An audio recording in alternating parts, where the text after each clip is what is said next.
तो hello friend, मैं राहुल शर्मा बहुत ज़्यादा स्वागत करता हूँ आपका अपने इस प्यार से चैनल पर इंटेलिजेंट एरा जिसका नाम है। तो बहुत टाइम बाद वीडियो बनाने आया हूँ और एक बार एक नए अंदाज में देखो वीडियो बना रहा हूँ मैं आप लोगों के लिए। तो दोस्तों देखो, ऐसा क्यों कर रहा हूँ मैं, इसका रीज़न है कि थोड़ा मेरे पेपर भी आ रहे हैं जिस कारण से मुझे टाइम नहीं मिल पा रहा है वीडियो बनाने का। ठीक है, लेकिन आप लोगों के कमेंट आए जा रहे हैं और भैया मुझे वीडियो बनानी भी है। देखो आप लोगों के भी बोर्ड आ रहे हैं तो बोर्ड ज़्यादा इंपॉर्टेंट है। ठीक है, मेरे पेपर भी इंपॉर्टेंट है लेकिन ज़्यादा आपके पेपर इंपॉर्टेंट है क्योंकि आप लोग बहुत सारे हैं। ठीक है, और आप लोग मतलब एक तरीके से थोड़े डिपेंडेंट हैं। अभी आप लोगों में से बहुत से लोगों की तैयारी भी नहीं हुई है, तो इसलिए मैं अब जल्दी जल्दी वीडियो बना रहा हूँ। तो वीडियो में क्या है ना, अगर मैं अपने आप को दिखाऊंगा ये तो बहुत टाइम लग जाता है मतलब सेटअप बनाने में। तो इसलिए सिंपल तरीके से यहाँ पे पेपर में अब मैं इस पेपर में पूरी वीडियो आपके सामने लेके आऊँगा आपके टॉपिक।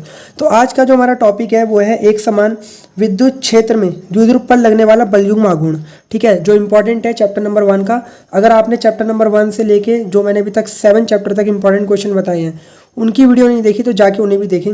ठीक है दोस्तों, तो अब यहाँ पे हम लोग हेडिंग डाल रहे हैं क्या कि एक समान विद्युत द्विध्रुव पर। ठीक है, क्या हेडिंग है हमारी, एक समान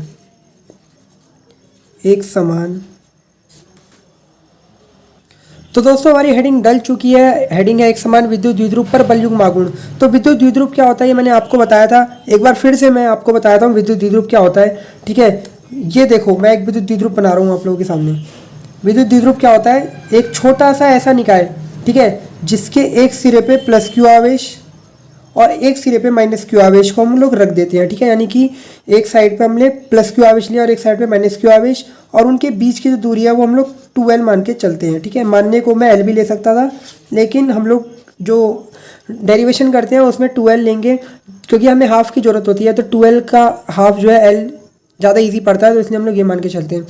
तो इस निकाय को देखो ध्यान से देखो, यहाँ पे चार्ज जो होगा वो आपका परिमाण में समान होगा, यानी कि अगर +1 ये है तो ये -1 ही होना चाहिए, अपोजिट होगा लेकिन एक तरफ। ठीक है, तो इसको ही विद्युत द्विध्रुव हम लोग बोलते हैं। तो इस बार डेरिवेशन क्या है, हमने एक समान विद्युत द्विध्रुव पर बलयुग्म आघूर्ण देखना चाह रहे हैं। मतलब हमने क्या करा, इस विद्युत द्विध्रुव को एक विद्युत क्षेत्र में रख दिया। ठीक है, तो विद्युत क्षेत्र में रखा है तो भैया सीधी सी बात है विद्युत बल रेखाएं भी कहीं ना कहीं चलेंगी। तो हमने सपोज कर लिया कि ये जो हमने विद्युत क्षेत्र में रखा है वो विद्युत क्षेत्र की दिशा कुछ ये है। ठीक है, कैपिटल ई से दिखाया, कुछ ये इस तरीके से। ठीक है, कुछ इस तरीके से अंदर इस तरीके से।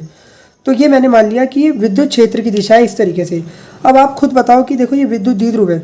ठीक है, इसमें आपको दो चीज़ें पता होनी चाहिए। दो चीज़ों में से नंबर फर्स्ट चीज़ जो है आपकी वो क्या है, नंबर फर्स्ट चीज़ है आपकी ये देखिए, नंबर फर्स्ट चीज़ इंपॉर्टेंट नोट करने वाली चीज़ है, ये आपको नोट करना है कि हमेशा जो प्लस क्यू चार्ज होता है, ठीक है, हमेशा प्लस क्यू चार्ज पे या प्लस चार्ज पे जो फोर्स होता है यानी कि जो बल लगता है, ठीक है, विद्युत क्षेत्र में, वो हमेशा कहाँ लगता है, वो आपका जहाँ पे भी विद्युत क्षेत्र की दिशा होगी, ठीक है, जो भी विद्युत क्षेत्र की दिशा है उस दिशा में लगेगा। जैसे आप मान लीजिए मैंने विद्युत क्षेत्र की दिशा यहाँ पे ये दिखाई। ठीक है, तो प्लस क्यू चार्ज पे जो फोर्स होगी वो अब किसकी दिशा में होगी, उसी की दिशा में होगी जहाँ पे विद्युत क्षेत्र होगा। ठीक है, तो पहला नोट ये आपको करना है। दूसरा आपको ये नोट करना है कि अगर मैं मान लूँ माइनस क्यू आवेश है मेरे पास, ठीक है, अब मेरे पास जो है वो चार्ज है माइनस क्यू, तो उस पर जो चार्ज लग रही होगी वो कुछ इस तरीके से लग रही होगी। ध्यान से देखना, जो फोर्स लग रहा होगा, सॉरी, ये विद्युत क्षेत्र की दिशा दिखाई मैंने ई, जो एरो है मेरे, और माइनस क्यू चार्ज हमारा, सॉरी यहाँ पे माइनस क्यू चार्ज है, ये माइनस क्यू चार्ज है। ठीक है, माइनस क्यू चार्ज, इस पर जो फोर्स लग रही होगी वो अपोजिट साइड में लग रही होगी इस तरफ। ठीक है, यानी कि देखने से पता चलता है ये चीज़ कि प्लस चार्ज पे हमेशा जो फोर्स होती है वो विद्युत क्षेत्र की दिशा में ही लगेगी। ठीक है, और जो माइनस चार्ज पे जो फोर्स है, जो माइनस चार्ज में फोर्स है वो विद्युत क्षेत्र की दिशा के अपोजिट लगेगी। देखो यहाँ पे विद्युत क्षेत्र की दिशा मैंने ये दिखाई, फोर्स लग रही है आपकी इधर की तरफ, पीछे की तरफ। तो ये चीज़ आपको, ये कंसेप्ट पता होना चाहिए, बस समझ लो, आप आराम से कर लोगे पूरा का पूरा जो हमारा टॉपिक है। तो स्टूडेंट ऐसे ही मैं कुछ ये कह सकता हूँ कि देखो अब ध्यान से देखना यार, प्लस क्यू चार्ज मैंने इधर लिया है तो इस कारण से इस पे फोर्स जो है वो किधर किधर लगेगा, विद्युत क्षेत्र की दिशा में लगेगा। तो आप लोग कहेंगे जी फोर्स किधर लगेगा, इधर की तरफ लगेगा। देखो भैया विद्युत क्षेत्र की दिशा आपकी ये दिखाई है मैंने, इधर की तरफ, इस डायरेक्शन में। तो प्लस वाले पे जो फोर्स है वो भी इसी दिशा में तो लगेगा, और माइनस वाले पे जो फोर्स है, देखो माइनस वाले पे फोर्स विद्युत क्षेत्र की दिशा इस तरफ है तो इसकी अपोजिट तरफ यानी कि कुछ इस दिशा में लगेगा। ध्यान से देखो, इस दिशा में। मतलब हुआ क्या कि इसके प्लस वाले पे तो फोर्स लग रहा था इस दिशा की तरफ, देखो यहाँ, और माइनस वाले पे इस तरफ। अगर मैं अपनी उंगली को या इसको मान लो ऐसे द्विध्रुव मान लूँ, ठीक है, इसके एक सिरे पे तो इस तरफ फोर्स लग रहा है, दूसरे सिरे पे इस तरफ फोर्स लग रहा है, तो क्या ये कुछ इस तरीके से गोल गोल घूमने लग जाएगा? आप खुद बताओ यार। ये एक सिरा है, इस पे इधर फोर्स लग रही है और दूसरे सिरे पे इधर लग रही है, तो ये कुछ ऐसे ऐसे घूमेगा। तो देखो अब जो है हमारे इस पे फोर्स जो लग रहा होगा वो फोर्स का परिमाण कितना होगा? आप कहेंगे Q इंटू ई।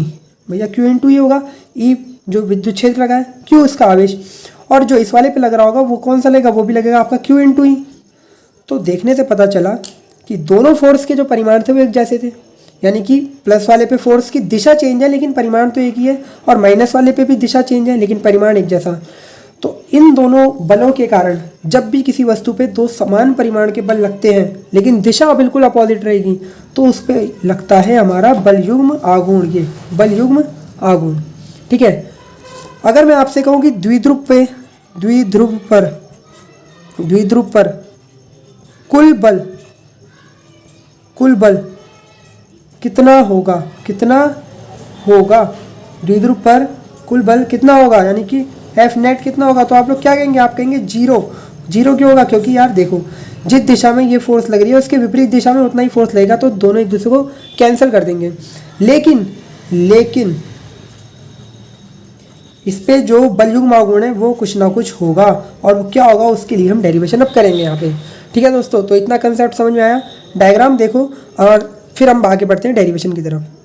तो दोस्तों अब देखो डायग्राम ने जो है यही कर रखा है। अब हम इसमें क्या करेंगे, इसमें आपको जो दूरी दे रखी है यहाँ से मैं एक त्रिभुज बनाने की कोशिश करता हूँ। देखो यहाँ से मैं त्रिभुज बना रहा हूँ, त्रिभुज बना दिया है मैंने। इस तरफ से मान लो एक ना यहाँ पे है, ये त्रिभुज बन गया, ठीक है। इसके इस सिरे को मैंने ओ नाम दिया, ठीक है, और इसको ओ नाम देते हैं और इसको ए और बी दे देते हैं। देखो वो इसे भी नाम दे सकता था, लेकिन मैंने हमेशा आपको विद्युत द्विध्रुव ए बी के नाम से दिखाया है, तो ए इसे बोल दिया, बी इसे ओ ये। तो फ्रेंड्स अब मैं आपसे ये पूछ सकता हूँ कि त्रिभुज ए ओ बी में, देखो डेरिवेशन है हमारा, डेरिवेशन चल रहा है। त्रिभुज ए ओ बी यानी कि त्रिभुज ए ओ और ये आपका ये बी, त्रिभुज ए ओ बी। इसमें अगर मैं आपसे कहूँ साइन थीटा एंगल मान लिया मैंने, ये है एंगल, मतलब जो हमारा विद्युत द्विध्रुव है, ये विद्युत द्विध्रुव ये इस क्षेत्र के साथ, विद्युत क्षेत्र के साथ थीटा एंगल बना रहे हैं। तो साइन थीटा बराबर क्या होता है आपका? क्या होता है? लंब बट्टे कर्ण, ठीक है। तो इसके सामने की भुजा जो है आपकी लंब होगी तो वो होगा ओ बी, और कर्ण होगा आपका ए बी, ठीक है। अब आपका ओ बी हमें नहीं पता तो हमने इसको ओ बी ही रहने दिया। ए बी मुझे पता है, ए बी कितना होगा? 12 होगा। ए बी कितना होगा? 12 होगा। तो मैं सीधा यहाँ से ओ बी बराबर लिख सकता हूँ 12 साइन थीटा। क्या मिला मुझे? O B 12 sine theta. अरे मैंने क्या करा, देखो इस 12 को इधर ले गया गुणा में साइन थीटा के साथ, तो ओ बी बराबर 12 साइन थीटा मिला होगा मुझे, ठीक है फ्रेंड। तो स्टूडेंट अब ओ बी मिल गया है, तो अब मैं सीधा मुझे पता है कि इस विद्युत द्विध्रुव पे जो है बलयुग्म आघूर्ण लग रहा है। बलयुग्म आघूर्ण का फॉर्मूला होता है किसी एक बल का परिमाण, ठीक है, किसी एक बल का परिमाण इंटू दोनों बलों के बीच की लंबवत दूरी, ठीक है। मैंने देखो लिख दिया है। तो भैया किसी भी एक बल का परिमाण ले लो, देखो आपको दिखाया यहाँ पे जो बल है आपका वो Q इंटू ई लग रहा है, दोनों ही। तो किसी भी एक को उठा लो, तो किसी एक को भी उठा लेंगे तो Q इंटू ई मिलेगा। और दोनों बलों के बीच की जो लंबवत दूरी है, देखो ये लंबवत दूरी, ये देखो मैं डायग्राम में दिखा रहा हूँ, ये लंबवत दूरी ओ बी, ये लंबवत दूरी है। देखो एक फोर्स ये ऊपर लग रहा है, ये लंबवत दूरी ओ बी, तो वो मैं पहले ही निकाल के बैठ चुका हूँ। कितनी है यहाँ पे? 12 साइन थीटा। तो फ्रेंड्स यहाँ पे मैं Q इंटू 12 को एक साथ रख रहा हूँ, क्योंकि आपको भी पता है कि ये क्यों मैंने यहाँ पे रखा, और E साइन थीटा को एक साथ रख दिया मैंने। क्यों भैया? क्योंकि ये P बन जाएगा, तो P E साइन थीटा, ठीक है, क्योंकि P बराबर होता है Q इंटू 12, ठीक है। तो दोस्तों हमारा ये फॉर्मूला आ गया, और इसको अगर मैं वेक्टर फॉर्म में लिखूंगा ना, तो इसको लिखूंगा P vector cross E vector, क्योंकि यार आप सबको पता है कि जो A क्रॉस B होता है वो ए बी साइन थीटा होता है, ठीक है। अब इसका भी रीज़न है कि इसको मैंने E vector cross P vector क्यों नहीं लिखा, ठीक है। ये भी तो लिख सकता था, यही क्यों लिखा? तो वो कभी बाद में हम चेक करेंगे। तो आज के लिए डेरिवेशन इतना ही था। ठीक है दोस्तों, अगर वीडियो अच्छी लगे तो लाइक करो, शेयर करो, और अब जल्दी से जल्दी वीडियो आएंगी ना, क्योंकि देखो अब टाइम नहीं बचा आप लोगों के पास भी, तो जल्दी जल्दी वीडियो आएंगी, तो शेयर करो। Thank you for watching.